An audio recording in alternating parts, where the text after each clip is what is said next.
Hello guys, welcome to Pronouncist, your pronunciation guide.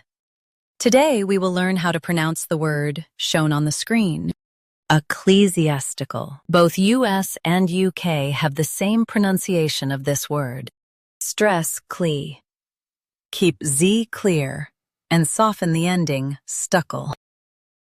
Ecclesiastical. Ecclesiastical. Stress cle. Keep Z clear and soften the ending stuckle. Ecclesiastical. Now read the syllables shown on the screen naturally.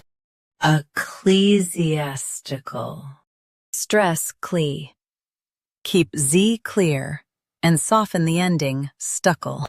Ecclesiastical. Practice repeatedly and you'll soon be able to say this word perfectly. The best way to practice is to repeat the syllable multiple times. The meaning of the word is relating to the church. Try repeating this word several times to improve your pronunciation. We post daily videos on useful and commonly mispronounced words to help you speak clearly and confidently. Save this video and subscribe to Pronouncist for more pronunciation guides. Thanks for watching us.